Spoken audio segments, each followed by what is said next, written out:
नमस्कार, स्वागत है आपका डीबी लाइव ब्रेकिंग में। मैं हूं समीर आत्मज मिश्र और मेरे साथ हैं अमलेंदु उपाध्याय। कांग्रेस पार्टी की बड़ी बैठक हो रही है। कल अर्जेंट ये बैठक कॉल की गई, बुलाया गया और इसमें जो ऑल एआईसीसी के महासचिव, तमाम राज्यों के प्रभारी, फ्रंटल ऑर्गेनाइजेशन के प्रभारी और प्रदेश कांग्रेस कमेटी के अध्यक्षों को इस बैठक में बुलाया गया है। बैठक शुरू हो गई है। बैठक का एजेंडा क्या है और अचानक ये बैठक क्यों बुलाई गई है, इस पर बात करेंगे, जानने की कोशिश करेंगे। और उधर मीनाक्षी नटराजन का मामला, जो राज्यसभा के लिए उनका नामांकन खारिज किया गया है, उसको लेकर पूरे देश में हंगामा बचा हुआ है। मामला सुप्रीम कोर्ट में भी पहुंच गया है। और दूसरी तरफ जो नीट और परीक्षाओं में धांधली को लेकर सड़कों पर उतरे हुए हैं एनएसयूआई और यूथ कांग्रेस के लोग, उनका प्रदर्शन लगातार अलग अलग जगहों पर, तमाम राज्यों में, अलग अलग शहरों में लगातार ये जारी है। पहले बात करते हैं कांग्रेस पार्टी की बैठक की। महत्वपूर्ण बैठक है और ये बैठक अचानक बुलाई गई। अचानक उस समय बुलाई गई जब 2 दिन पहले ही अभी इंडिया गठबंधन की बैठक हुई थी। उसके बाद तृणमूल कांग्रेस की नेता ममता बनर्जी और अभिषेक बनर्जी की कई बार पार्टी के नेताओं से मुलाकातें हुई हैं और क्या कुछ चल रहा है देश की राजनीति में वो तो लगातार जारी है ही। इस बीच मीनाक्षी नटराजन का नामांकन कैंसिल करने का मामला भी आ गया। इन सब को लेकर ये बैठक बड़ी महत्वपूर्ण मानी जा रही है। तो बैठक का एजेंडा क्या है? बैठक की शुरू हो चुकी है, इस समय बैठक चल रही है। कांग्रेस पार्टी का जो मुख्यालय है दिल्ली में, इंदिरा भवन, वहाँ पर ये बैठक चल रही है और इस बैठक को लेकर सबकी निगाहें हैं कि आखिर अचानक ये बैठक क्यों बुलाई गई है। अमलेंदु जी। हाँ बिल्कुल समीर जी, कई इसमें मामले बताए जा रहे हैं जो चर्चा चल रही है। एक तो जो चर्चाएं हैं कि टीएमसी का विलय हो सकता है कांग्रेस में, तो शायद उसकी संभावनाएं भी तलाशी जा रही हो। लेकिन इसके लिए अगर पूरी विस्तारित बैठक बुलाई गई है, सभी प्रदेशों के अध्यक्ष बुलाए गए हैं, सभी इंचार्ज बुलाए गए हैं, इसका मतलब कि इससे ज़्यादा भी कोई बड़ी बात हो सकती है। ये विजुअल्स उस बैठक के हैं जो इंदिरा भवन में चल रही है, कांग्रेस मुख्यालय दिल्ली में, वहाँ पर यह बैठक चल रही है। जी, ये बैठक चल रही है। दूसरी एक चर्चा ये भी है कि राहुल गांधी एक और यात्रा शुरू करने जा रहे हैं, भारत जोड़ो यात्रा की तरह ही, और उसमें तमाम मुद्दे होंगे शामिल उसको लेकर, जैसे किसी चुनाव आयोग पर धांधलियाँ बढ़ रही हैं, तमाम संवैधानिक संस्थाएं कंप्रोमाइज्ड हैं, सुप्रीम कोर्ट भी खामोश हो जाता है कई मामलों पर आकर, तो ये सारे मसले भी उसमें शामिल हो सकते हैं। तो उस यात्रा की तैयारी की भी चर्चा हो सकती है। दूसरा ये कि इंडिया गठबंधन की बैठक के बाद अब देश के अंदर क्या परिस्थितियाँ बन रही हैं, राजनीति क्या मोड़ ले रही है और क्या नए गठबंधन तैयार होंगे, कौन कौन से नए दल शामिल हो सकते हैं, इसको लेकर भी इसमें चर्चा हो सकती है। इस तरह की भी खबरें आई हैं। अभी तक जितने भी नेताओं के बयान आए हैं, किसी को भी ये एजेंडा नहीं मालूम है कि बैठक में होना क्या है। जी बिल्कुल, मध्य प्रदेश कांग्रेस के अध्यक्ष हैं जीतू पटवारी, उनसे भी जब ये पूछा गया कि आखिर ये बैठक बुलाई गई है, अर्जेंट बुलाई गई है, क्या कुछ एजेंडा है, तो उनको भी बहुत इस बात में स्पष्ट नहीं, लेकिन ये कहना है कि जो परिस्थितियां जो चल रही हैं उसके लिए ये बैठक बुलाई गई है और उस पर एजेंडा उसी समय डिस्कस किया जाएगा। सुनते हैं एक बार जीतू पटवारी जो मध्य प्रदेश कांग्रेस के अध्यक्ष हैं, वो क्या कह रहे हैं इस बैठक को लेकर। तमाम और नेताओं ने भी इस पर बैठक में आने से पहले बात की है मीडिया से, उनको भी सुनेंगे। पहले सुन लेते हैं जीतू पटवारी को, क्या कह रहे हैं इस बैठक को लेकर जो आज अभी चल रही है दिल्ली में कांग्रेस पार्टी के नेताओं की। ये तो बार बार ये जो अंदेशा जताया जा रहा है कि लोकतंत्र संविधान खतरे में है, यही तो आधार है उसका। एक संघ का व्यक्ति बैठ गया रिटर्निंग ऑफिसर बन के और उसने अन्याय की पराकाष्ठा कर दी, मतलब चापलूसी की हद कर दी। किस तरीके की राजनीतिक दबाव में आकर निर्णय लिया, ये अपने आप में मैसेज है कि देश में अब जैसा गांधी जी आए थे और सरकार का असहयोग किया था, उस तरह का इस सरकार का असहयोग की परिस्थिति निर्मित हो गई है। अदालत से क्या उम्मीद है? अदालत न्याय से हमें उम्मीद है, न्यायपालिका से उम्मीद है। समय आएगा, देखते हैं, अन्यथा सड़क पे जनता के बीच में तो है ही। तो सड़क पर जनता के बीच में है ही, इस पर होगा। लेकिन ये भी एक बहुत महत्वपूर्ण इशू है, मुद्दा है, जिस तरीके से मीनाक्षी नटराजन का नामांकन कैंसिल किया गया। अमलेंदु जी, चुनाव को लेकर अभी तक निर्वाचन आयोग पर सवाल उठ रहे हैं, चुनाव आयोग पर सवाल उठ रहे हैं। उसके बाद यहाँ अपनी सीटें बढ़ाने के लिए कैसे विधायकों की खरीद फरोख्त की जाती है, लेकिन अब सीधे रिटर्निंग ऑफिसर के जरिए अगर ये काम कराया गया है, और कराया गया है इसलिए कहा जा रहा है क्योंकि मुख्यमंत्री मोहन यादव और उनके साथ जो तमाम नेता थे और जो उम्मीदवार थे, वो जब वहां पर मिलते हैं और जब खुशी जताते हैं तो उससे पता लग रहा है कि रिटर्निंग ऑफिसर का ये जो फैसला है ये उनका फैसला नहीं है। क्योंकि अगर उनका होता तो ये तो देखते कि कम से कम उसके जो लीगल एस्पेक्ट्स हैं वो क्या कह रहे हैं। हाँ बिल्कुल समीर जी, उसके लीगल एस्पेक्ट्स देखे जाते हैं और कानून स्पष्ट है। आज भी सुप्रीम कोर्ट में इसको लेकर मेंशन किया, अभिषेक मनु सिंह भी और विवेक तनखा दोनों जो सीनियर लीडर्स हैं उन्होंने इसको सुप्रीम कोर्ट में मेंशन किया और अवकाशकालीन पीठ थी उसमें इसको मामला पहुंचा तो जस्टिस मिश्रा उसकी सुनवाई कर रहे थे। उन्होंने पूछा कि भाई ये किस तरीके से जो है वो सुनने योग्य है याचिका, तो उन्होंने कहा अभिषेक मनु सिंह ने कि ये सुनने योग्य है और इसलिए जो पीपुल्स मैं अनलिस्टेड मेंशनिंग कर रहा हूँ और इसमें पीपुल्स एक्ट की धारा 33A शामिल है। यह राज्यसभा चुनाव से जुड़ा मामला है। मीनाक्षी नटराजन ने जानकारी नहीं दी क्योंकि इस पर कोई संज्ञान नहीं लिया गया था। आरओ ने एक छोटे से आदेश में उन्हें अयोग्य ठहरा दिया और आज आखिरी दिन है। इस पर जस्टिस मिश्रा ने उनसे पूछा कि ये याचिका कैसे सुनवाई के योग्य है। इस पर सीनियर एडवोकेट मुकुल रोहतगी जो थे वो खड़े हुए, उन्होंने कहा कि मैं इस मेंशनिंग का विरोध करता हूँ। सिंघवी ने कहा कि मैं आज नहीं चुना गया हूँ लेकिन मुझे चुना जाना है। तो जस्टिस मिश्रा ने कहा कि अशोक कुमार मामले में कानून तय हो चुका है। सिंघवी ने कहा कि मैं इसके अपवाद के दायरे में आता हूँ, मेरी गुजारिश है कि इसे कल लिस्ट किया जाए लेकिन नतीजे घोषित ना किए जाएं। ये अभिषेक मनु सिंघवी ने कहा अदालत से।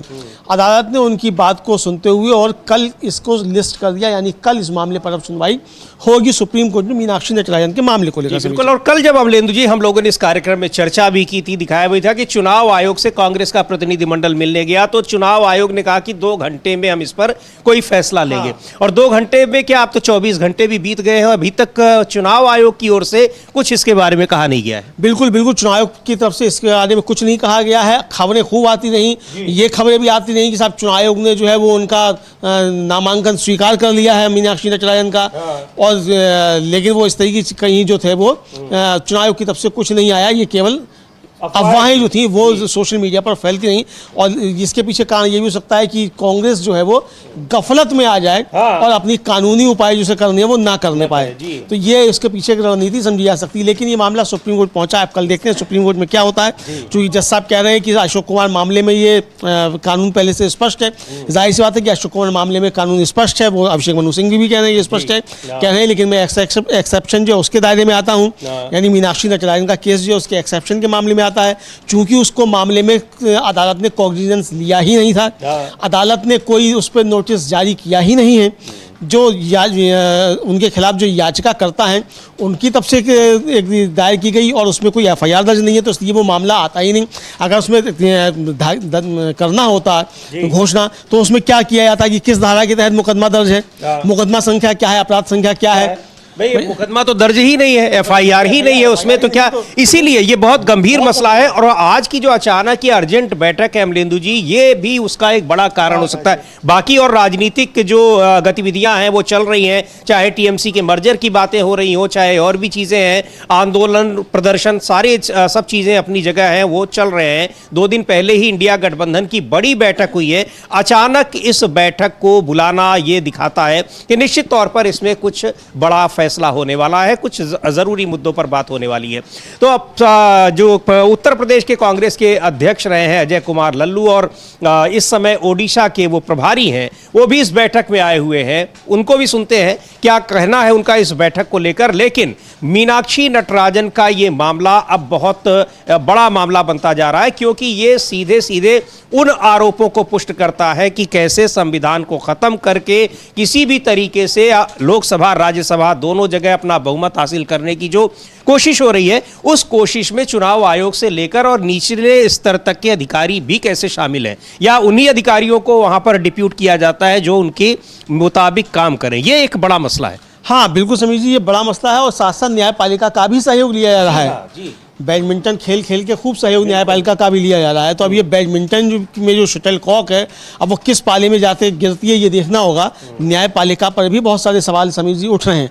बहरहाल वो एक अलग मसला है। अभी भी चूंकि जो याचिका करता है मीनाक्षी नटराजन, वो अभी भी कह रही है कि अभी भी हमको संवैधानिक संस्थाओं पर भरोसा बना हुआ है। तो ये भरोसा बना रहे, अभी देखना ये कि भरोसा कितना बना रहता है। बहरहाल कल देखेंगे कि सुप्रीम कोर्ट में क्या होता है। लेकिन ये मसला एक बड़ा इसलिए बनता जा रहा है समीर जी, जैसा आपने भी कहा, और हम लोग लगातार इस मसले को लेकर चर्चा कर रहे हैं, चाहे अपना ये बैठक कार्यक्रम हो, चाहे न्यूज पॉइंट, उसमें सब में मसला चल रहा है कि अब बीजेपी जो कर रही है ये किसी भी तरीके से इसको नैतिकता के दायरे में तो कहा ही नहीं जा सकता।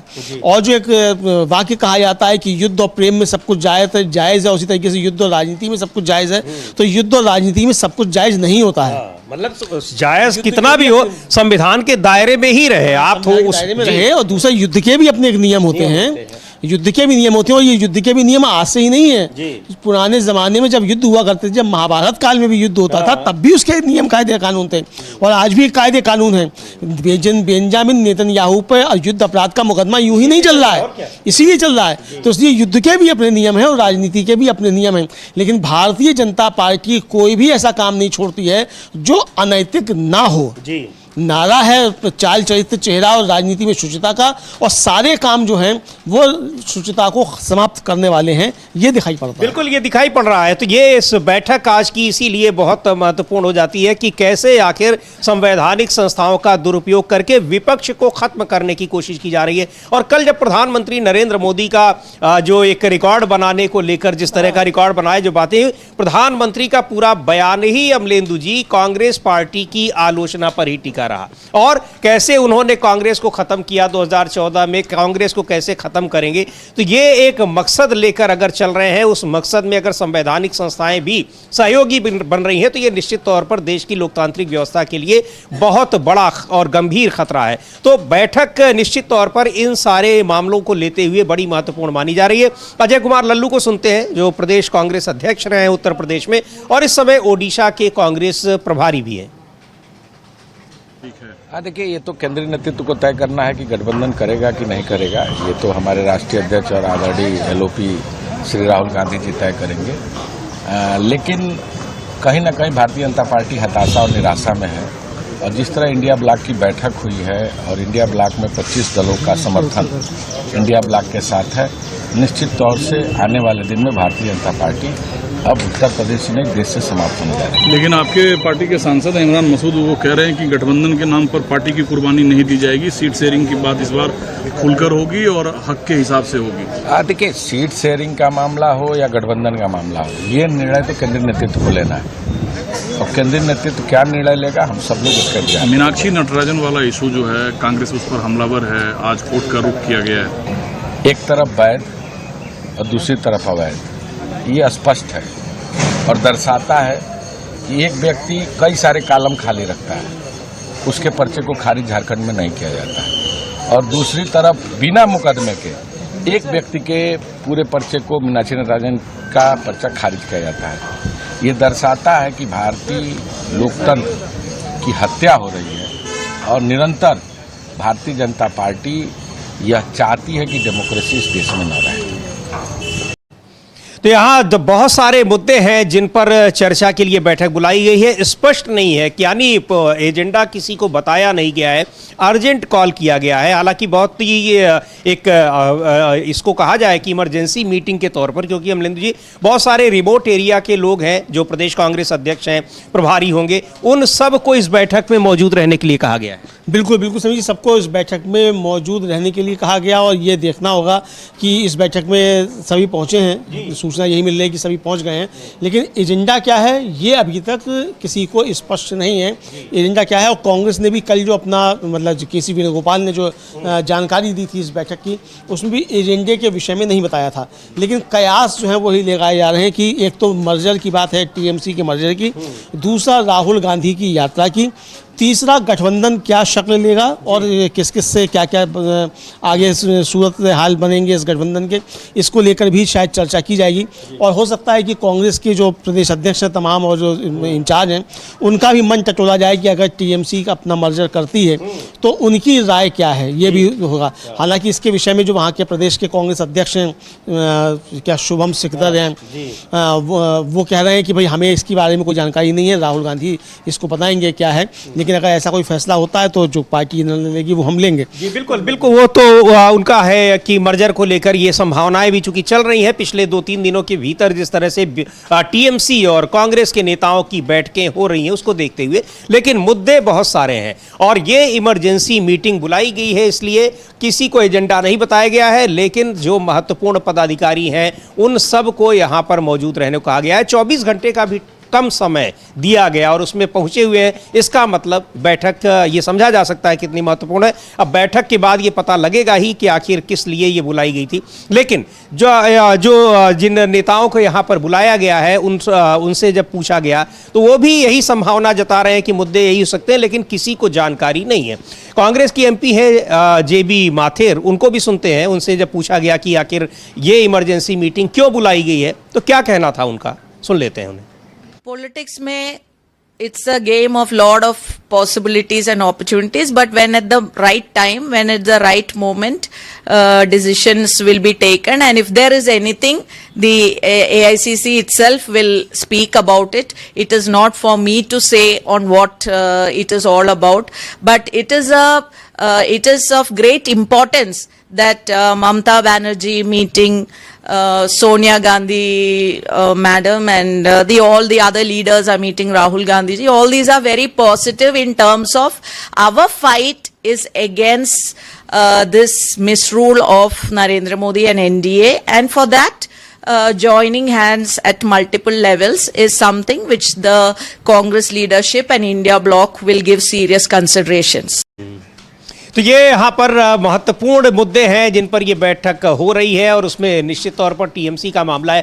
टीएमसी के अलावा भी कई जो पार्टियां हैं जो टूटकर बनी हुई हैं, एक तरीके से पिछले कुछ दिनों से चर्चाएं चल रही हैं उन सब के मर्जर की भी, क्योंकि सभी पार्टियों का क्या हश्र हो रहा है, चाहे वो कांग्रेस से अलग होने के बाद कांग्रेस के साथ मिलकर भी चुनाव लड़ी हो, लेकिन बीजेपी की निगाहें अब उन सारी क्षेत्रीय पार्टियों पर किस कदर लगी हुई है सबको दिखाई पड़ रहा है। बिल्कुल बिल्कुल सबको दिखाई पड़ रहा है समीर जी, और हम लोग सुनेंगे उनको संजय राउत को, उनका पिछला एक बयान है और वो कह रहे हैं कि भाई जितनी भी ये पार्टियां जो कांग्रेस से अलग होकर निकली हैं इन सब का अब समय आ गया है कि इनको कांग्रेस में अपना विलय कर लेना चाहिए। और समीर जी शुरुआती उसमें मैंने भी न्यूज़ पॉइंट में रखी थी कि भाई अगर इन दलों को बचना है, राजनीति में जिंदा रहना है तो इनको अब विलय करना ही पड़ेगा, इसके अलावा कोई विकल्प बचता नहीं है, वरना बीजेपी इनको बुरी तरीके से तोड़ देगी। ये है, तो अब ये चीज़ें सामने आ रही हैं कि किस तरीके से ये चीज़ हो सकती है। तो हो सकता है समीर जी यहाँ एक गंभीर बैठक चल रही हो कि सिर्फ टीएमसी नहीं, चर्चा तो ये भी चल रही है कि जो जगनमोहन रेड्डी की पार्टी है वाईएसआर, एनसीपी जो है उसको लेकर भी बातचीत चल रही है। कैप्टन अमरिंदर तो खुद बोल चुके हैं, वो बोल चुके हैं, वहाँ इस तरह की बात बोल चुके हैं, उनकी वापसी की बात भी चल रही है। यहाँ तक कि बीआरएस की भी बात चल रही है, वो भी कांग्रेस से निकले थे तो उनकी भी वापसी हो, इस तरह की बातें चल रही हैं। तो बहुत सारी बातें चल रही हैं और इन सबके सामने एक संकट तो है समीर जी, अगर ये कांग्रेस की छतरी के नीचे नहीं आएंगे तो कांग्रेस तो सर्वाइव करेगी, कांग्रेस तो जिंदा रहेगी, कांग्रेस सरकार में भी आएगी, सब कुछ करेगी, लेकिन ये बिल्कुल राजनीतिक परिदृश्य से गायब हो जाएंगे। तो अब ये इनकी तय करना है कि इनको अपना इसी तरीके का कि साहब हमारे पास एक पार्टी है, ये पार्टी बना कर रखें। पार्टी के नाम पर तो आज जनता पार्टी भी है जो खत्म, जो तमाम टुकड़ों में बढ़ चुकी, जिससे बीजेपी भी निकली, तमाम ये लोक दल, जाने कितने लोक दल निकले, जनता दल भी निकले, अभी भी है और चल रहे हैं अवशेष। लेकिन वो किन स्थितियों में, तो ये तो इसी तरीके से ये जो टुकड़े हैं, तो मोदी जो टुकड़े गैंग कहते हैं, तो ये टुकड़े जो हैं तो ये क्या करेंगे टुकड़े, तो ये टुकड़े रहेंगे ठीक है, लेकिन आप राजनीति में आप प्रासंगिक हो जाएंगे। तो ये मुझे लगता है कि शायद इस पर भी कोई इसमें गंभीर चर्चा हो सकती है। और जो सूचनाएं राहुल गांधी एक बड़ी यात्रा निकालेंगे और एक आंदोलन की रूपरेखा भी आज तय होगी, ये लगता है। जी बिल्कुल। और जिस तरीके से अमलिंदु जी आप मर्जर की बात कर रहे हैं, तो पश्चिम बंगाल का उदाहरण इन क्षेत्रीय नेताओं के लिए, क्षेत्रीय पार्टियों के लिए, खासकर जो कांग्रेस पार्टी से निकली है उनके लिए बहुत महत्वपूर्ण है, क्योंकि पश्चिम बंगाल ऐसा राज्य था कि जो दक्षिण भारत की तरह यानी तमिलनाडु, आंध्र प्रदेश, तेलंगाना जैसे राज्यों की तरह या केरल की तरह ही ये माना जा रहा था कि बीजेपी वहां नहीं जीत सकती है। लेकिन किस तरीके से बीजेपी वहां पर जीती और उसने जीत की भी प्लानिंग पहले तैयार कर रखी थी और जीतने के बाद क्या कुछ करना है उसकी भी तैयार कर रखी थी। उसको देखते हुए अब इन सभी पार्टियों को यह लग रहा है कि भलाई इसी में है। अब इसी ये जो चर्चाएं ये चल रही हैं, तो आखिरकार इन चर्चाओं के पीछे कोई न कोई वजह है। और तृणमूल कांग्रेस की ओर से तो ये मामला काफी आगे बढ़ भी चुका है। हाँ बिल्कुल, काफी आगे बढ़ चुका है समीर जी, चूंकि इस पे लगातार जो है वो बयान आ रहे हैं। टीएमसी की ही बागी हैं शताब्दी राय, हम उनको भी सुनेंगे बाद में, और जो शुभंकर सरकार है, प्रदेश अध्यक्ष हैं पश्चिम बंगाल के, उनको मुझे लगता है कि हम लोग सुन लें कि वो इस पे विलय की जो चर्चा चल रही है उस पर क्या क्या। बिल्कुल, पश्चिम बंगाल कांग्रेस के अध्यक्ष हैं, प्रदेश अध्यक्ष है वहां के शुभंकर सरकार, वो क्या कह रहे हैं विलय को लेकर। पिछले 2-3 दिनों के भीतर जिस तरह से ममता बनर्जी और अभिषेक बनर्जी की मुलाकातें हो रही हैं राहुल गांधी और सोनिया गांधी से, उसको लेकर ये चर्चाएं बहुत गर्म हैं, तेज हैं। और अचानक बैठक बुलाए जाने के पीछे ये भी एक बड़ी वजह बताई जा रही है और तमाम वजहों के अलावा। तो सुन लेते हैं शुभंकर सरकार को क्या कह रहे हैं। चुनाव में अलायंस नहीं था उनका कांग्रेस के साथ में, लेकिन इंडिया अलायंस के साथ में वो कांग्रेस के साथ ही रही है। ममता बनर्जी दिल्ली सफर में रही, सोनिया गांधी से अलग से मिली, आज सुबह में अभिषेक बनर्जी राहुल गांधी से भी मिले। अभी इस तरह की बातें भी सामने आ रही है कि शायद आने वाले दिनों में कांग्रेस जो है वो टीएमसी को यहाँ बंगाल में मर्ज कर लेगी। क्या अगर ऐसा कुछ होता है तो कुछ आप बताएंगे इसके लिए कि कोई बात इस तरह की हुई या नहीं आपके हाईकमान से? देखिए, पॉलिटिक्स है आर्ट ऑफ पॉसिबिलिटीज, संभावनामय शिल्प है। तो कल कुछ भी हो सकता है। आप लोग को पता था जे जनता बंगाल का जो वोट दिया है, जो नया सरकार बना है, फिर हम लोग का कोट अनकोट एक बात है, जनता को हम लोग बधाई दिया है, नया सरकार को भी बधाई दिया है। फिर पीछे कहानियां है जो केंद्रीय सरकार और चुनाव आयोग मिल के एक मैकेनिज्म बनाया था थ्रू एसआईआर का माध्यम से। इसमें आसानी से ये कुर्सी मिल गया भाजपा का। फिर भी हम लोग बधाई दिया। और सरकार बनने का साथ साथ जो शैडो ऑपोजिशन कभी देखा था बंगाल, इतना गलत काम कभी नहीं हो सकता है। पार्लियामेंट में भी क्या देख रहा हूं, ऐसा ही माफिक एक अलग डिजाइन हम लोग देख रहा है। तो आज जो मैं बताना चाहता हूं, आर्ट ऑफ पॉसिबिलिटीज, इसको मैं बता रहा हूं। एक ही बात हम लोग का है, वो बात को अपने ध्यान से सबको सुनना चाहिए। जो आरएसएस का विचारधारा और भाजपा का जो तानाशाही, इसका विरोध में हमारा नेता, देश का नेता, जननायक राहुल गांधी का जो लगातार लड़ाई, कोई कॉम्प्रोमाइज कभी नहीं किया। कितना उनका ऊपर अत्याचार हुआ। हम लोग चाहता है Rahul Gandhi only the voice for the down trodden people, for the sufferer people, उनको ही प्रधानमंत्री होना चाहिए। और ये बात को जो लोग मान लेगा, उसके लिए हमारा डोर इज ओपन। और जो टेंटेड है, बात हो रहा है ना, जो गलत आदमी है उसको क्या कांग्रेस लेगा? जिसका दम नहीं है वो कांग्रेस में नहीं आएगा। जो गलत आदमी, वो वॉशिंग मशीन ढूंढेगा, जो वॉशिंग मशीन जो एल्यूमिनियम, जो सिल्वर कोटेड है, वो है CBI, ED, income tax, state police, central police. वो वाला वॉशिंग मशीन कांग्रेस का पास नहीं है। तो जिसका दम है, धक है, करेज है, वो कांग्रेस का पास आएगा और राहुल गांधी को नेता मान के, देश का प्रधानमंत्री बन के बीजेपी का विरोध में लड़ने का। तो ये शर्तें हैं, अब ये शर्तें हैं या फिर ये ऑफर है, जो भी है, लेकिन महत्वपूर्ण बात है अमलेंदु जी कि जिसके पास लड़ने की क्षमता होगी, लड़ेगा, वो यहाँ पर आएगा और वो नेतृत्व भी स्वीकार करेगा। मुझे लगता है कि वो चाहे तृणमूल कांग्रेस हो या चाहे वो दूसरी पार्टियां जिनका हम लोग अभी जिक्र कर रहे थे, इन सब के पास दूसरा कोई रास्ता नहीं है अगर वो बीजेपी के साथ नहीं जाना चाहते हैं तो। हाँ, अगर बीजेपी के साथ नहीं जाना चाहते हो, बीजेपी के साथ जाना चाहते हैं तो फिर जाएं वॉशिंग मशीन में जाके धुले। धुल ही रहे हैं लोग, तमाम लोग धुलना, तो आप भी आके धुलिए। अब अगर काकोली घोष दस्तीदार भी बीजेपी की मशीन में धुलने के लिए तैयार हैं और ममता बनर्जी, अभिषेक बनर्जी भी तो तैयार हो जाए उसी वॉशिंग मशीन में धुलने के लिए, तो फिर क्या दिक्कत है? विलय करो, बीजेपी में अपना विलय कर लो। तो लेकिन नहीं है, जो शुभंकर सरकार कह रहे हैं, जो पश्चिम बंगाल कांग्रेस के अध्यक्ष हैं, वो बड़ी बात कह रहे हैं कि भाई जिसको भी लड़ने की क्षमता होगी और जो इन वॉशिंग मशीन से डरता नहीं होगा, जो कोटेड है, तो वो कांग्रेस के साथ आएगा। और सबसे बड़ी बात की उसको राहुल गांधी का नेतृत्व स्वीकार करना होगा। यह पहली बात है, तो ये समझा जा सकता है। और ये तो समीर जी शर्त जो है, मुझे लगता है कि अब इंडिया गठबंधन के अंदर भी धीरे धीरे ये शर्त आएगी कि अगर आप इंडिया गठबंधन में रहना चाहते हैं तो आप इसको स्वीकार कीजिए, और नहीं चाहते हैं तो भाई जो आपका रास्ता है, जहां आपको जाना चाहते हैं आप वहां जाइए, कोई दिक्कत नहीं है। इंडिया गठबंधन की भी इस तरीके की आवश्यकता अब कांग्रेस को उस तरीके से नहीं है जितनी इन छोटे दल जो हैं या जो क्षेत्रीय दल हैं या बड़े भी हैं उनको इसकी आवश्यकता है। चूंकि लड़ाई अगर बीजेपी से लड़नी है और आप अगर बीजेपी के साथ जाना नहीं चाहते हैं, अगर आप बीजेपी से नहीं लड़ते हैं तो लड़ाई फिर कांग्रेस के नेतृत्व में ही लड़ी जा सकती है। ये बात स्वीकार करनी पड़ेगी, स्वीकार भी करनी पड़ेगी। और पिछले काफी समय से लगातार ये देखने में भी आ रहा है वो लड़ाई लड़ रही है और शायद इस बैठक में ऐसी ही किसी बड़ी लड़ाई की कोई योजना तैयार हो रही हो जिसकी जानकारी दी जाए या उस पर चर्चा हो, जो आज यहां पर बैठक हो रही है। लेकिन ये जो विलय की बातें हो रही हैं कि कांग्रेस पार्टी से निकलकर जो पार्टियां बनी हैं उनका विलय होना चाहिए, लड़ाई और मजबूत होगी, इसको लेकर जो संजय राउत का है, हालांकि वो पुराना बयान है उनका लेकिन बहुत ही महत्वपूर्ण है। ये बात उन्होंने पहले कही थी कि इन सभी पार्टियों को जो कांग्रेस से निकल कर आई हैं उनको एक झंडे के नीचे आकर संयुक्त रूप से बीजेपी के खिलाफ लड़ाई लड़नी चाहिए, लड़नी होगी तभी बीजेपी के खिलाफ सफलता मिलेगी। नहीं तो जो कुछ महाराष्ट्र से लेकर और पश्चिम बंगाल तक हुआ और अब कैसे मीनाक्षी नटराजन के नामांकन को खारिज कर दिया गया है, ये चीजें जो दिखाई पड़ रही हैं, ये सारी चीजें अब लगातार होती जाएंगी। इसका अभ्यस्त या फिर होना पड़ेगा। सुन लेते हैं संजय राउत को क्या कह रहे हैं।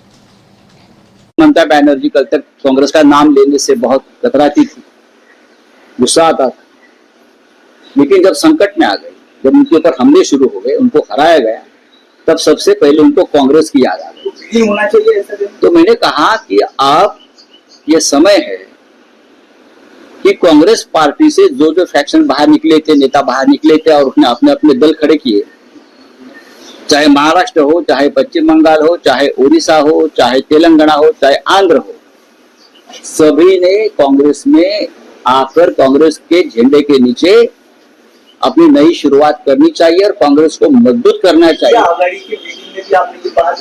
ये बात चली है, बात चलती रहे। तो कांग्रेस के नीचे आना चाहिए, कांग्रेस को मजबूत करना चाहिए और उसी मजबूती के साथ फिर ये लड़ाई लड़ी। बिल्कुल बिल्कुल समीर जी, देश की राजनीति के लिए भी। और सबसे बड़ी बात यह है समीर जी कि आज भी इन दलों के जो कांग्रेस से निकलकर गए छोटे छोटे दल, इनके निकलने के बावजूद आज भी अगर राष्ट्रीय स्तर की कोई पार्टी है सही मायनों में तो कांग्रेस ही है, बीजेपी भी नहीं है। सही मायनों में राष्ट्रीय पार्टी बीजेपी भी नहीं है। पूरा दक्षिण भारत उससे छूता है। पूरा छूता है। तो ये मतलब सही मायनों में अगर देखा जाए तो राष्ट्रीय पार्टी कांग्रेस ही है। तो ये इन छोटे दलों को सोचना होगा। आप जिन स्वार्थों की वजह से कह लीजिए या आपके ने उस समय मुलम्मा ओढ़ा कोई हिसाब के हमारे राजनीतिक मतभेद हैं जिनकी वजह से आप गए, लेकिन आप आज भी गांधी नेहरू को याद करते हैं, है ना। तो आप जब गांधी नेहरू को याद करते हैं तो गांधी नेहरू की असली धारा में ही आपको जाना चाहिए। तो ये सबसे बड़ी बात है। और जिस तरीके के हमले इस समय बीजेपी की तरफ से हो रहे हैं, इसके बाद तो इनकी आवश्यकता और बढ़ जाती है कि आप एक ही धारा में रहिए। क्योंकि समीर जी देखिए, राजनीति में ये देखा जाता है कि संकट कितना बड़ा है और इस संकट से निपटने में हमारी क्षमता क्या है और हम किस तरीके से इस संकट से निपट सकते हैं।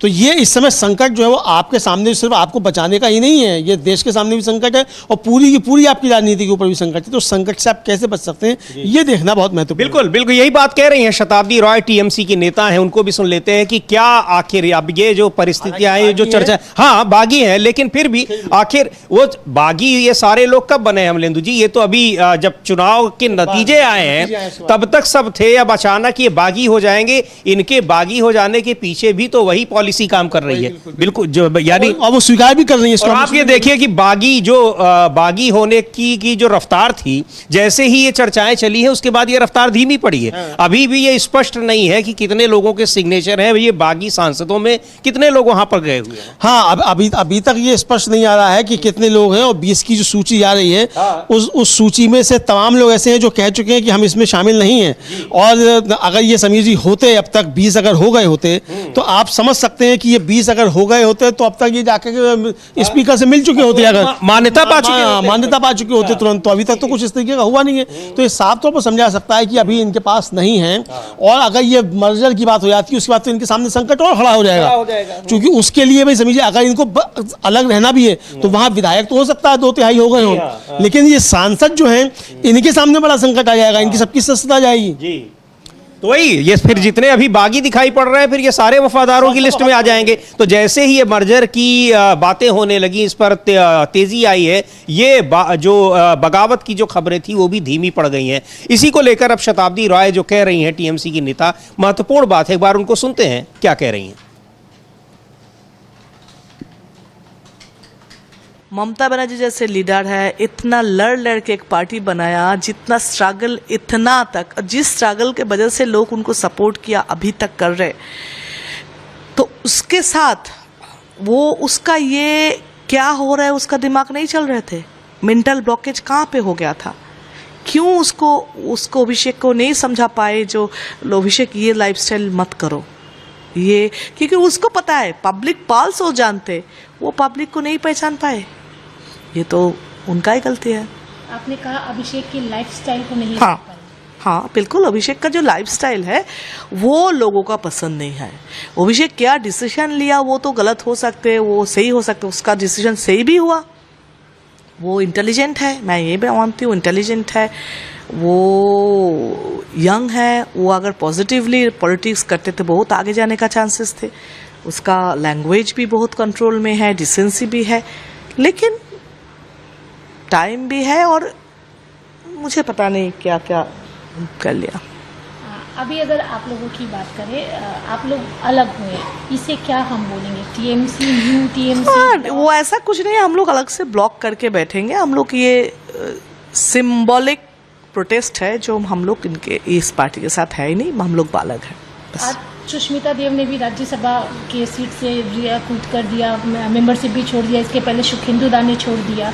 ये जो छोड़ने का सिलसिला आ रहा है, इसे कैसे देख रहे हैं? क्या हार के बाद में ममता बनर्जी ने आप लोगों से बात नहीं की थी या? देखो, कोई पार्टी जिंदगी भर नहीं चलते, सब हर पार्टी जीतते हारते हैं, फिर से आते फिर से नहीं आते, लेकिन इस पार्टी का जो हाल हुआ ये मुझे लगता है इतिहास में किसी का हुआ नहीं। तो इतना क्यों हुआ? एक अगर पुरुषोत्तम राय गद्दार है, चलो एक तो गद्दार है, इतने लोग गद्दार, इतने लोग सेम बात बोल रहे, इतने लोग, कोई तो किसी का रिलेटिव है नहीं, कोई किसी का बाप नहीं है, कोई किसी का बहन नहीं है, फिर भी एक बात कैसे बोल रहे? तो जहाँ पे प्रॉब्लम है उनका तो प्रॉब्लम है ही, और ये प्रॉब्लम सब ने बोल रहे हैं अभी, तो सब इसलिए छोड़ रहे। अगर पार्टी का कोई सही डिसीजन हर टाइम होता, हारने के लिए सब नहीं छोड़ रहे, गलत डिसीजन की वजह से छोड़ रहे। दीदी दिल्ली में ही थी जब आप लोग 20 एक साथ गए, उस समय क्या दीदी ने किसी से बात करने की कोशिश नहीं की ओवर फोन कि ये क्या कर रहे हो, मुझसे आके बात करो? मेरे साथ तो नहीं, मुझे इनडायरेक्टली दूसरे उसको देके फ़ोन किया था, लेकिन अगर दीदी खुद करती शायद मैं इमोशनली जो दीदी के साथ अटैच हूँ, बाद में भी रहूँगी, वो दीदी के साथ रह सकती थी। आपको क्या लगता है ये टीएमसी पार्टी आगे भी कंटिन्यू रहेगी या क्या होगा उसका? मुझे पता नहीं, मुझे कोई फ्यूचर दिख नहीं रहा है अभी, पता नहीं फ्यूचर क्या बोलेंगे। इस तरह का भी सुनने में आ रहा है कि शायद कांग्रेस के साथ मर्ज हो जाए, ऐसा सुनने में आ रहा है, नॉट कंफर्म। आपको पता नहीं, हो सकता है क्योंकि कांग्रेस के बिना अभी तो कोई काम चलेगा नहीं। टीएमसी का जो अभी हाल हुआ, कांग्रेस के बिना, अगर कांग्रेस के साथ जुड़ेंगे फिर भी थोड़ा पोजीशन बढ़ेंगे, कांग्रेस के बिना अभी टीएमसी का कोई रास्ता है बोल के मेरा समझ में नहीं आ रहा है। कल्याण बनर्जी टीएमसी की तरफ से काफी कुछ बोल रहे हैं, काकलिदी के लिए भी बोला, आपके लिए भी बोला, आप क्या बोलेंगे उनके लिए? बहुत महान है कल्याण। तो ये इस लंबी बातचीत में अमलेंदु जी जो आखिरी बात ये कह रही हैं कि बिना उसके कुछ नहीं होना है, भलाई उसी में है। अब ये आप जो हम लोग इससे पहले चर्चा कर रहे थे कि जो बगावत की जो खबरें आ रही हैं, तो बगावत की खबरें धीमी नहीं पड़ी हैं। जो एक फैसला अगर हो जाता है तो सारी बगावत खत्म भी हो सकती है, सारी बगावत खत्म हो जाएगी समीर जी, और ये बागी फिर कहीं नहीं रहेंगे। क्या अकेले भी नहीं पाएंगे, वो टेक्निकल दिक्कत भी है। अकेली काकोली घुस दस्तीदार जो है वही रह जाएंगी, क्योंकि उनके बारे में कह रहे हैं कीर्ति आयात कि 5 लाख रुपया जो है रिश्वत लेती हुई कैमरे पर पकड़ी गई थी काकोली घुस दस्तीदार, तो वो रह जाएंगी। तो इस तरीके से जो है बाकी सब जो है वो इधर मतलब आ जाएंगे। तो ये एक बड़ी समीर जी खबर हो सकती है। और जो शताब्दी रॉय कह रही हैं, 2-3 बातें समीर जी महत्वपूर्ण। एक तो शताब्दी रॉय जो है वो उन बागियों में शामिल हैं जिन्होंने उस पर दस्तखत किए हैं। वो कह रही हैं कि हाँ मैंने दस्तखत किए हैं, लेकिन वो ये भी कह रही हैं कि अगर कांग्रेस के बिना कुछ नहीं हो सकता, अगर कांग्रेस में टीएमसी का विलय होता है तो फिर चीजें बदलेंगी। भी कह रहे हैं कि ममता बनर्जी खुद फोन कर दे तो हम तो इतने इमोशनली जुड़े हैं कि चले जाएंगे। तो ये तो समीर जी, इसका मतलब कि अगर ममता बनर्जी ये फैसला कर चुकी है कांग्रेस में विलय का, और सोनिया गांधी से उनकी मुलाकात हुई है, लंबी मुलाकात हुई है, 1-to-1 मुलाकात हुई है, इसी तरीके से अभिषेक बनर्जी की 1-to-1 मुलाकात हुई है राहुल गांधी के साथ में, बहुत लंबी मुलाकात हुई है। और अभिषेक बनर्जी आज भी दिल्ली में, ये बताया जा रहा, हो सकता है कि इस बैठक के बाद फिर अभिषेक बनर्जी की मुलाकात हो राहुल गांधी से, सोनिया गांधी से, ये भी हो सकता है कल को ही कोई बड़ी घोषणा हो जाए, क्योंकि जो परिस्थितियां इस समय बन रही हैं। तो ये इसके बाद एक बड़ी खबर जो है ये हो सकता है, इस बैठक के बाद हम लोग देखेंगे कि क्या फैसला आता है इस बैठक का और क्या बताया जाता है सामने आकर। लेकिन ये एक बड़ा कदम जो है ये हो सकता है। और जो बागी हैं उनमें से एक प्रमुख जो है बागियों में से, वो शताब्दी राय, वो इस बात को स्वीकार कर रही हैं कि कांग्रेस के बिना टीएमसी का काम नहीं चलने वाला है, और अगर कांग्रेस के साथ होती है तो बचा जा सकता है।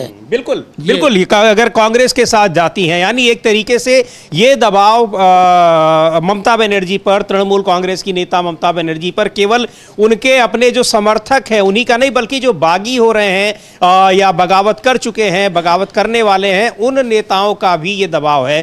तो अब इस दबाव में आकर वो कांग्रेस में विलय करने का फैसला कर रही हैं, नहीं करती हैं। मुझे लगता है कि आज ये तस्वीर काफी कुछ क्लियर हो जाएगी। ये जो बड़ी बैठक कांग्रेस पार्टी की हो रही है उसमें इस मुद्दे पर भी चर्चा होनी है, ऐसा बताया जा रहा है, जो कांग्रेस के तमाम नेताओं के जरिए ये खबर आ रही है। लेकिन इन सब के अलावा जो बहुत महत्वपूर्ण मुद्दे हैं वो ये हैं कि किस तरह से संविधान को, संवैधानिक प्रावधानों को खत्म किया जा रहा है, और उसमें संवैधानिक संस्थाओं और साथ में जो तमाम अधिकारी हैं उनका भी कैसे सहयोग लिया जा रहा है। मीनाक्षी नटराजन का मामला, विवेक तनखा है, मध्य प्रदेश से ही आते हैं और कांग्रेस बड़े वकील भी हैं सुप्रीम कोर्ट के, उसके जिस आधार पर मीनाक्षी नटराजन का नामांकन रद्द किया गया है उसके तकनीकी पहलुओं पर वो बता रहे हैं कि कहीं कोई ग्राउंड उसका बनता ही नहीं है, फिर भी कैसे, किस कॉन्फिडेंस के साथ उसको खारिज कर दिया गया। अमलेदु जी, कॉन्फिडेंस क्या, इसको क्या ही कहा जाए? आपके उसको खारिज कर दे रहे हैं। हाँ बिल्कुल बिल्कुल समीर जी, ये बिल्कुल आप सही कह रहे हैं कि इसको कॉन्फिडेंस को है, इसको ये देखा जाए। और जिस तरीके से विवेक तनखा अपनी बात रख रहे हैं वो भी हम लोग देखेंगे कि विवेक तनखा क्या बता रहे हैं। और वो साफ तौर पर कह रहे हैं कि भाई ये जो मामला है ये सुप्रीम कोर्ट में नहीं टिकेगा, बाकी सुप्रीम कोर्ट में भी समीर जी देखा जाएगा कि सुप्रीम कोर्ट भी हाँ क्या करता है, सुप्रीम कोर्ट को भी लेकर काफ़ी कुछ है। लेकिन वो कह रहे हैं कि अगर आरओ ने कोई गलती की है, या आप कह सकते हैं गलती की बजाय जो कि आरोप है कि बदमाशी की है बीजेपी के साथ मिलकर, तो भी चुनाव आयोग उसको ठीक कर सकता है, भले ही वो समय निकल गया हो। इसके बावजूद चूंकि अनुच्छेद 324 जो है उसके तहत चुनाव आयोग को ये शक्तियां प्राप्त हैं। लेकिन जब चुनाव आयोग ही कंप्रोमाइज हो तब चुनाव आयोग क्यों करेगा? हो सकता है निर्देश ही उसको वहीं से मिल रहे, वहीं से मिल रहे हो, ये भी हो सकता है। इस तरह की बातें भी आ रही है। वरना चुनाव आयोग से जब मिलने के लिए पहुंचा कांग्रेस का प्रतिनिधिमंडल तो 5:30 बजे से पहले पहुंच गया जब चुनाव आयोग के पास, तो मिलने क्यों नहीं दिया गया? दरवाजे क्यों बंद कर दिए गए चुनाव आयोग के जी, और वहां बैठना पड़ा धरने पर? तो ये सवाल उठते हैं। तो हम लोग विवेक तनखा को सुन सकते हैं। बिल्कुल सुनते हैं विवेक तनखा क्या कह रहे हैं। चुनाव आयोग को पूरा पावर होता है आर्टिकल 324 में to do justice, supervisory power है। प्रजातंत्र की रक्षा के लिए चुनाव आयोग कभी भी इंटरडिक्ट कर सकता है, ऑब्स्टिकल्स रिमूव कर सकता है, जो रोड़े जबरदस्ती अटकाए जाते हैं या गलत काम जबरदस्ती किए जाते हैं उनको ऑब्स्क्योर कर सकता है, हटा सकता है। तो चुनाव आयोग पे के पावर्स पे कोई हमको संदेह नहीं है। अब हम खाली वेट कर रहे हैं कि चुनाव आयोग इस वक्त हमको सुनने के बाद किस तरह से प्रजातंत्र को बचाने के लिए सामने आता है।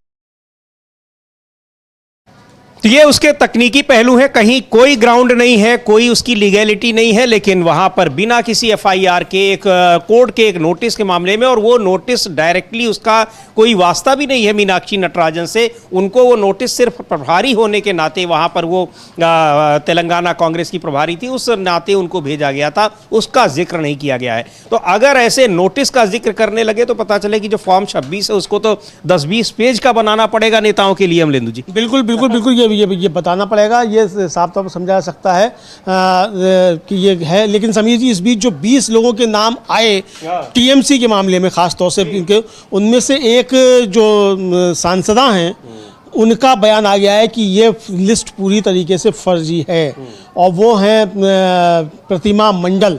वो कह रही है कि ये न्यूज़ जो है कम्प्लीटली जो है वो फॉल्स है, गलत है।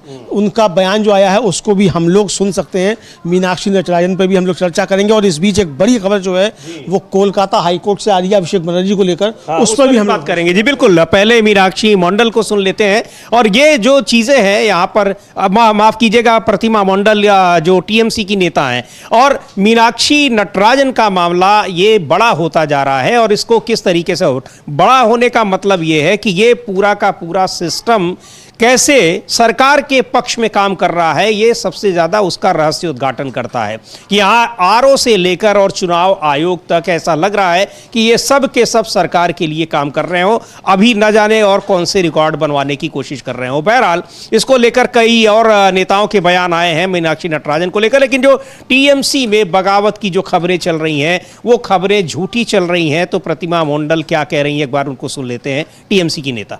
से अलग जो एक ब्लॉग बना है, 20 लोगों के सांसदों का लिस्ट घूम रहा है। प्रतिमा मंडल, आपका भी उसमें नाम है कि उस ब्लॉक में आप भी है, दीदी की पार्टी को छोड़कर आप उसमें शामिल हो चुकी है। कितनी हकीकत है इस बात में? देखिए, एकदम झूठा खबर है जो लोग फैल रहा है।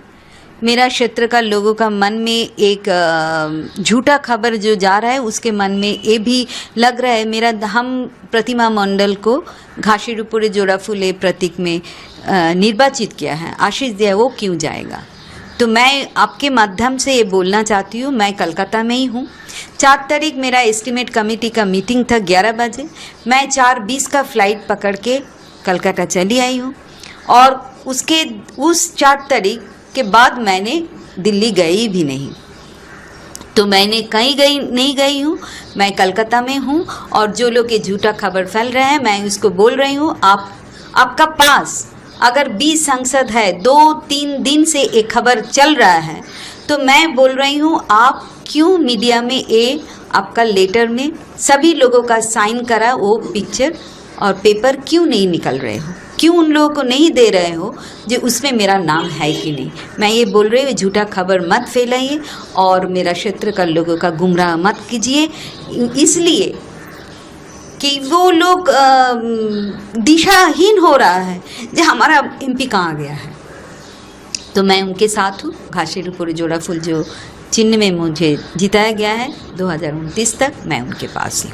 उनके तो बिल्कुल साफ तौर पर कह रही हैं। और अमलेंदु जी, ये बहुत महत्वपूर्ण बात है कि आखिर लिस्ट 20, 21, 19, 22 की ये जो चल रही है, किसी ने अभी तक इन सारे लोगों के सिग्नेचर वाली सूची नहीं दिखाई है, और न ही इनमें 20 के 20 में से 10-12 के भी कोई अभी तक ऐसे बयान आए हैं जो कह रहे हो कि हाँ हम बागी हो गए हैं। हाँ, केवल 3-4 के बयान आए हैं समीर जी।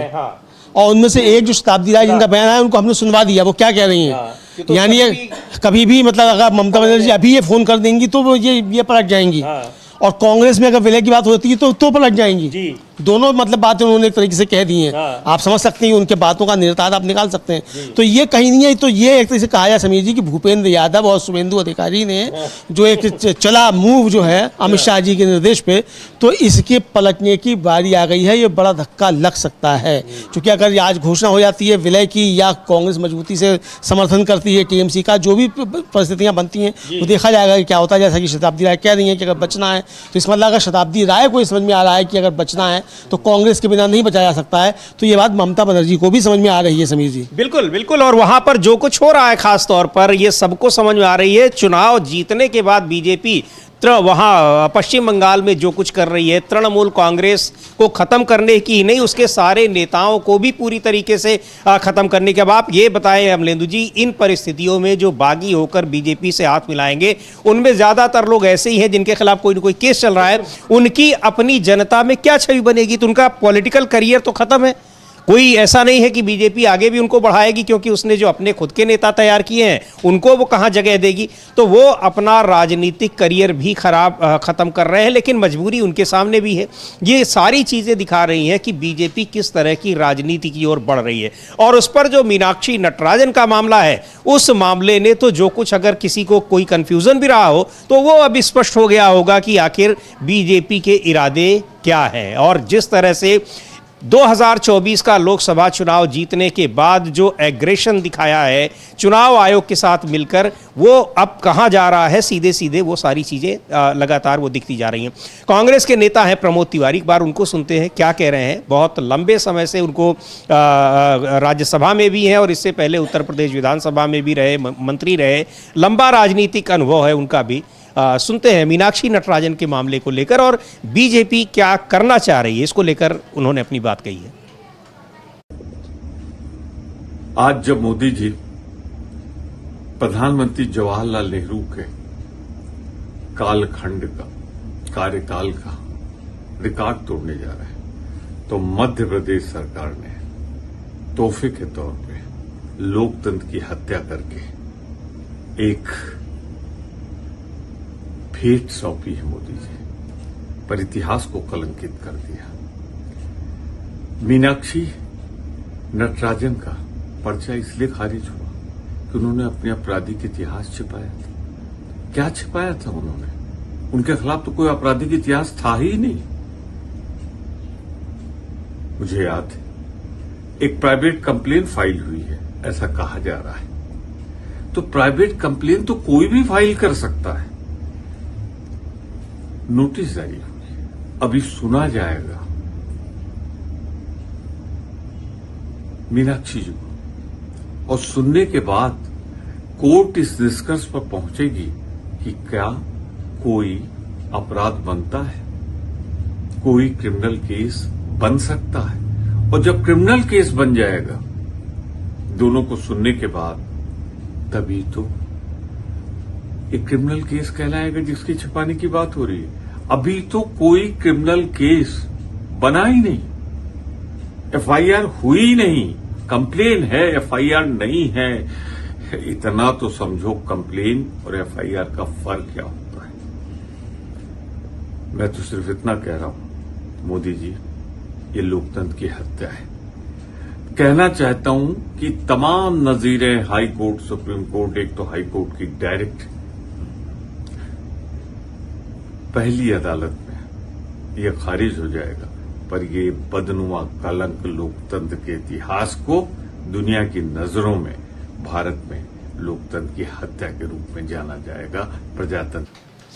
अब लोकतंत्र की हत्या के रूप में ये जो चाहे विवेक तनखा हो, अभिषेक सिंघवी, कल भी हम लोगों ने सुना था, उनको गए भी थे उस प्रतिनिधिमंडल में जो चुनाव आयोग से मिला था, प्रमोद तिवारी हो, यानी जो वकील हैं तमाम लोग, ये सारे, ये सब जैसे अपना एक तरीके से प्रमोद तिवारी माथा पीट रहे हैं। उनको लग रहा है कि आखिर ये कैसे कोई आरोप, उसको इतनी भी कानून की और बारीकियों की समझ नहीं है कि वो बिना किसी मुकदमा दर्ज हुए वो कह रहा है कि इसमें मुकदमे का जिक्र नहीं आपने किया, इसलिए आपका नामांकन खारिज हो रहा है। समीर जी, जाहिर सी बात है कि जो होगा आरोप वो मजिस्ट्रेट स्तर का होगा, है ना? बिल्कुल। तो मजिस्ट्रेट बन कैसे गया ये आदमी, इस पे यही सवाल है।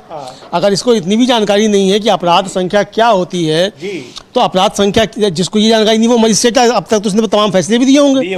भले ही रेवेन्यू का मजिस्ट्रेट हो, लेकिन 151 के मुकदमे तो इसी के पास जाते होंगे, अगर एसडीएम कहीं रहा होगा तो, या सिटिंग मजिस्ट्रेट कहीं रहा होगा।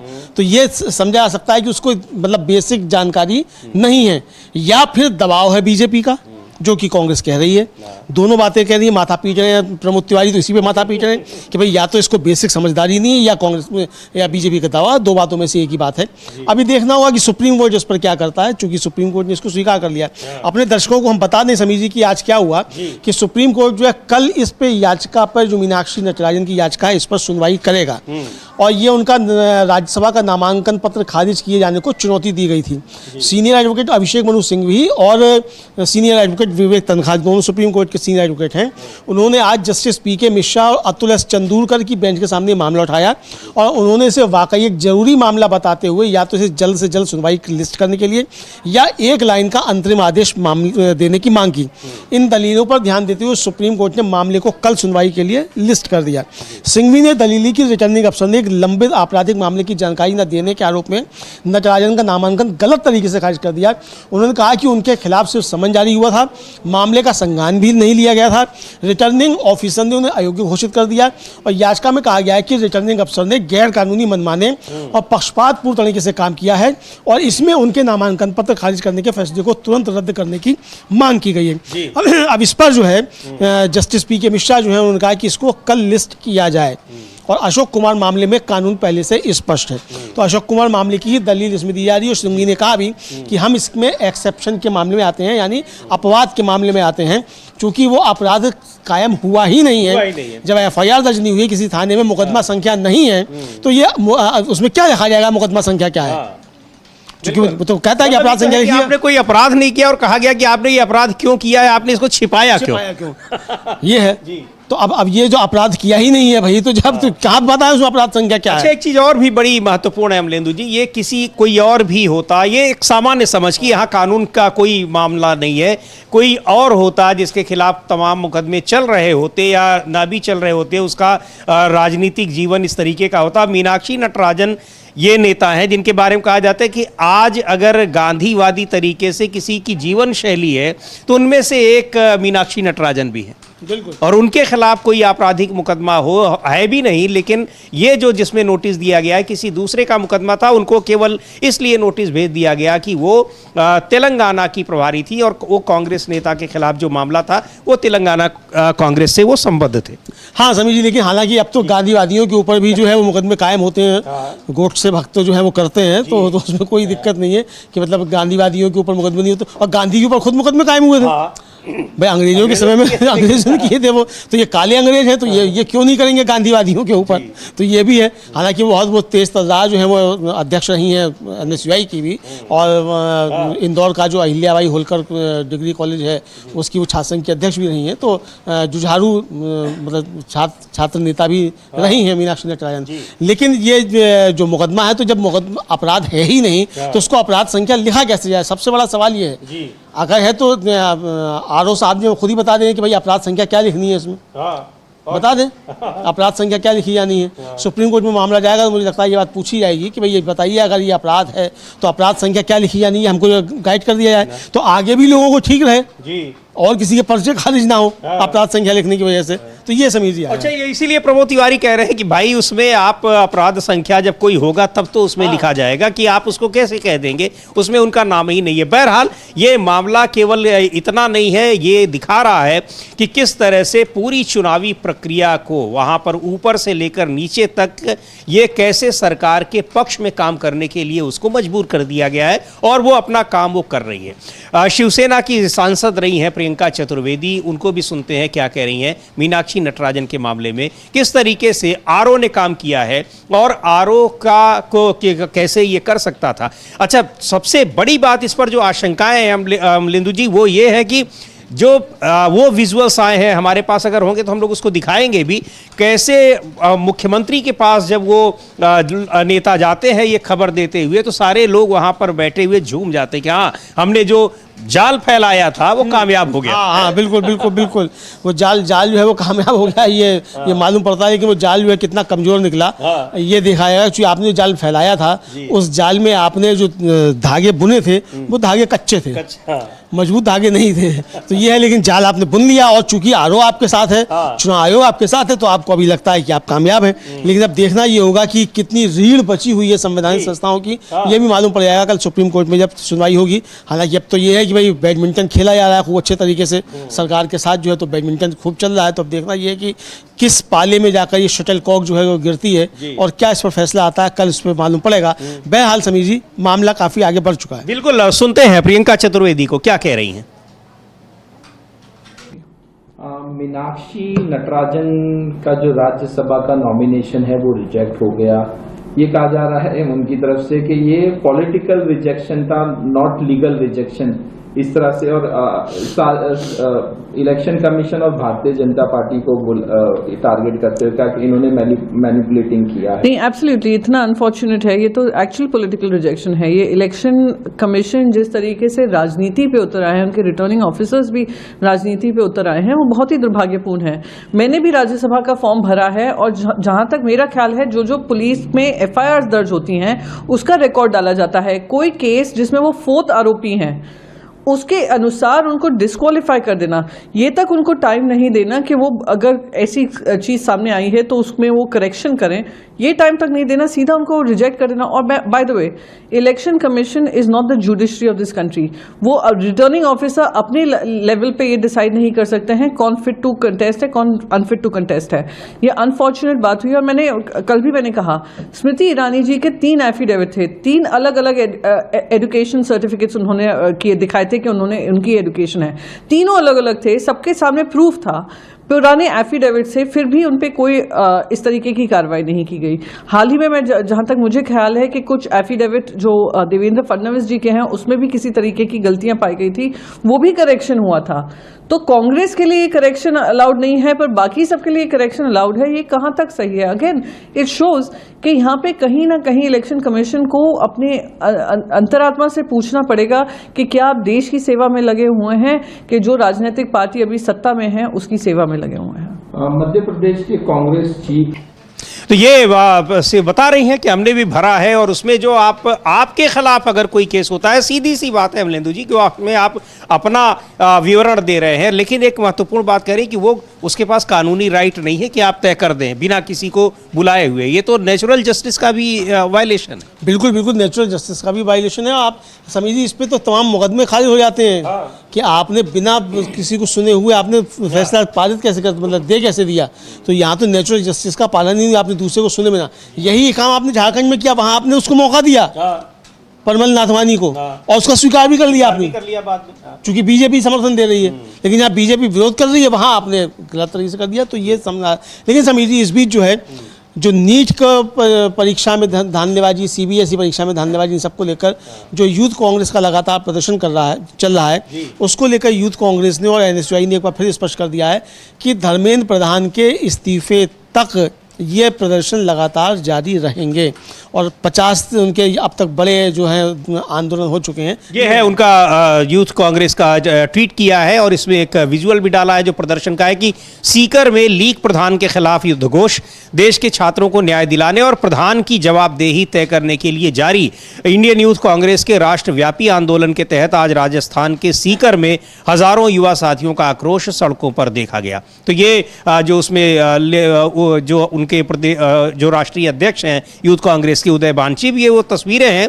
और इस तरह राजस्थान के सीकर की तस्वीरें हैं। देश भर के तमाम शहरों में यूथ कांग्रेस का ये प्रदर्शन लगातार चल रहा है और इस प्रदर्शन को कैसे दबाया जा रहा है, कैसे छात्रों को पीटा जा रहा है, पानी की बौछारें उनके ऊपर डाली जा रही हैं, वो सब भी हम लोग आपको लगातार दिखा रहे हैं। तो ये सीकर की तस्वीरें हैं जिसको यूथ कांग्रेस ने ट्वीट किया है।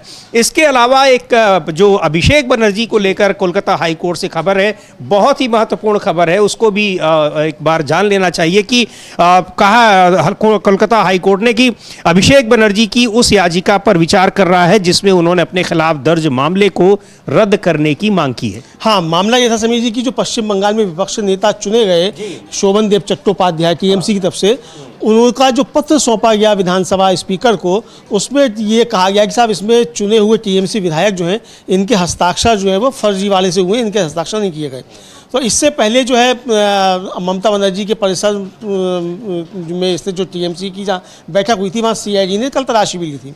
तो अब याचिकाकर्ता के वकील यानी अभिषेक बनर्जी के जो वकील हैं उन्होंने हाईकोर्ट में कहा कि यह मामला बहुत सीमित है, आरोप धोखाधड़ी और जालसाजी के हैं। चुनाव परिणाम घोषित होने के बाद याचिकाकर्ता पार्टी के महासचिव थे, वह विधायक नहीं हैं। विपक्ष के नेता को चुनने के लिए विधायकों ने सर्वसम्मति से निर्णय लिया था। याचिकाकर्ता ने मतलब बताया उनके वकील ने कि बाद में 2 विधायकों ने गड़बड़ी का आरोप लगाया और वह बैठक का हिस्सा नहीं थे, वह विधायक नहीं थे, यानी अभिषेक बनर्जी बैठक का हिस्सा नहीं थे और बैठक के विधायक भी मतलब विधायक भी नहीं है वो। तो कोर्ट ने पूछा कि तो उन्होंने स्पीकर को पत्र क्यों लिखा, तो उनकी तरफ से कहा गया कि पार्टी के महासचिव के तौर पर। कोर्ट ने कहा तो उन्होंने स्पीकर को पत्र लिखा, तो अभिषेक बनर्जी के वकील की तरफ से कहा गया हाँ बिल्कुल लिखा। आरोप तो फिर याचिका मतलब उनका कि आरोप सीधे तौर पर जालसाजी का है और कृपया इसे कल के लिए रखें, मुझे कल तक कुछ सुरक्षा दें, मैं जांच में सहयोग करूंगा, मैं जाऊंगा, यानी CID मुझे बुलाएगी, मैं जाऊंगा, लेकिन मुझे गिरफ्तार नहीं किया जाएगा। तो अदालत ने कहा कि आप हमें बताइए कि आप कब जाएंगे और हम आपको गिरफ्तारी से सुरक्षा देंगे। ये अदालत ने स्पष्ट कहा, हाई कोर्ट ने कहा। इस पर कोर्ट ने कहा कि आप मुझे बताइए आप कब जाएंगे, तो ये उनकी तरफ से अभिषेक बनर्जी की तरफ से कहा गया गया कि जब भी कोर्ट मुझसे कहेगा तब हम जाएंगे। कोर्ट ने फिर स्टेट से पूछा कि आप बताइए कि आप कब चाहते हैं कि अभिषेक बनर्जी जांच के लिए उपस्थित हों। तो इस पर स्टेट की तरफ से कहा गया कि हमको 7 दिन चाहिए, उन्होंने हमको अपनी याचिका की कॉपी नहीं दी है। तो कोर्ट ने कहा कि अब वह जाने को तैयार हैं, लेकिन आपको उनके पेश होने की कॉपी चाहिए। सवाल किया बहुत नाराजगी के साथ अदालत ने। तो कोर्ट ने फिर स्टेट से कहा कि आप निर्देश लें, मतलब जो वकील थे उनसे कि आप सरकारी उनसे कहा आप निर्देश लें और आप मुझे बताइए कि आप कब चाहते हैं कि वो पेश हों। और याचिकाकर्ता ने कहा कि मैं भी निर्देश लूंगा। इसके बाद कोर्ट ने कहा ठीक है, वापस आकर मुझे बताइए, और सुनवाई स्थगित हो गई। यानी अब 7 दिन का समय, 7 दिन के बाद आकर स्टेट गवर्नमेंट जो है वो जाकर बताए कोर्ट को कि भाई आप कब चाहते हैं कि वो उपस्थित हो, और गिरफ्तारी से सुरक्षा हाईकोर्ट दे रहा है। ये बात स्पष्ट। बिल्कुल, ये बात ये बड़ी राहत है उनके लिए। और जिस तरीके से तमाम मुकदमे दर्ज किए गए और बीजेपी के कार्यकर्ताओं पर आरोप लगा कि उनके साथ मारपीट की गई, तृणमूल कांग्रेस के नेताओं के साथ क्या कुछ हो रहा है, उसको देखते हुए ये बहुत ही महत्वपूर्ण फैसला है जिसमें राहत मिली है अभिषेक बनर्जी को। और इधर मीनाक्षी नटराजन के मामले पर सुप्रीम कोर्ट सुनवाई कल करेगी। आज उसमें कल के लिए लिस्ट किया गया है, देखते हैं उस पर क्या कुछ होता है। लेकिन नजर सबसे ज्यादा आज सबकी, हमारी भी और आपकी भी, सभी की निगाहें उस पर लगी हुई है जो बैठक चल रही है इस समय दिल्ली में कांग्रेस मुख्यालय में, इंदिरा भवन में, जिसमें सारे एआईसीसी के मेंबर्स को, महासचिव, प्रभारी, फ्रंटल ऑर्गेनाइजेशन के प्रभारी और प्रदेश कांग्रेस अध्यक्षों को बुलाया गया है। तो क्या कुछ उसमें होता है उससे भी आपको अपडेट करेंगे। इस कार्यक्रम को अब यहीं समाप्त करते हैं। मुझे और अमलेंदु उपाध्याय को दीजिए इजाजत। नमस्कार।